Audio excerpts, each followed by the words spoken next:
So you want to learn Spanish or simply become fluent in 2024, but there are hundreds of language apps, books, self-help guides, all telling you different things about how to become fluent?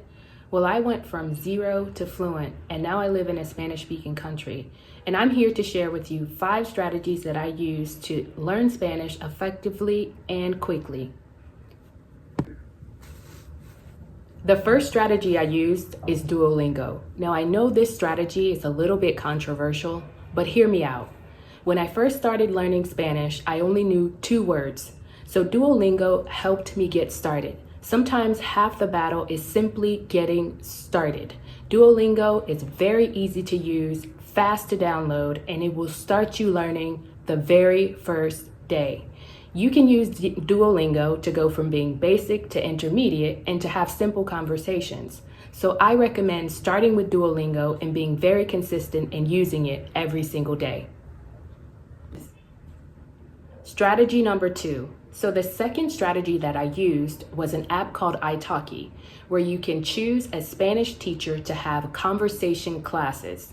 Now, I decided that I was really interested in acquiring the accent from Colombia. So I chose a Spanish teacher from Colombia to assist me in going from zero to fluent.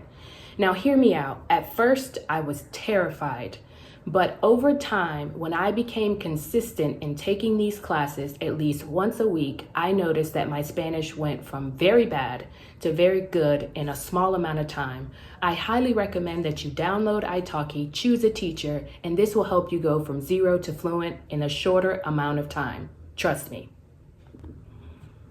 Strategy number 3.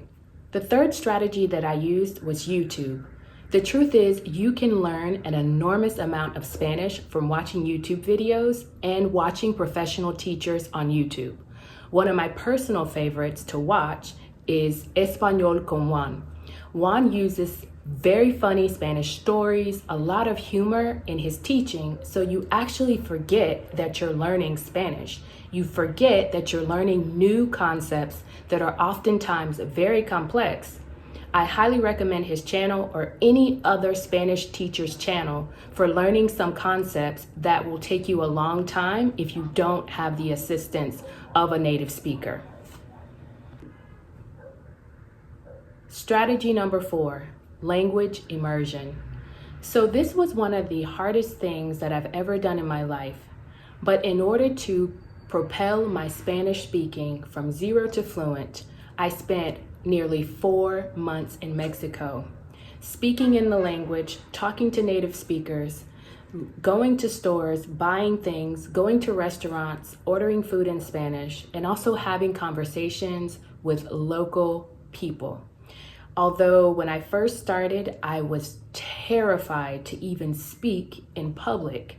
After I had spent nearly 4 months in Mexico, I found myself having full conversations with different people in parks, in stores, in churches, in schools. And over time, my Spanish went from being very horrible to very good. I highly recommend language immersion if you have the time, if you have the money, and if you have the desire to really push your Spanish speaking to the next level. Strategy number 5. So there's one last thing that I did that's actually the most important part of this video, and that is I invested in a very good grammar book. In anything you learn in life, you need to have a strong foundation. You wouldn't build a house on a leaky foundation. So it's very important that you find a good grammar book. The one that I use is called Complete Spanish Step by Step. This book was very easy to read, very easy to follow, and what I focused on the most were the stories in the book. The stories in the book come with an audio companion, so you can read the stories, listen to the stories, practice your pronunciation while learning new Spanish concepts. I highly recommend that you get a good grammar book, even if you don't get this one, and that will help you go from zero to fluent much faster. Okay guys, that's all I have for you today. Please give this video a thumbs up and consider subscribing to my channel. In my next video, I'll talk to you about how I used my Spanish fluency to move to a Spanish-speaking country permanently, and how I became a digital nomad that now makes more money in my professional life than I did in my previous life as a child psychologist and a college professor in the United States. I'll see you in the next one. Bye-bye.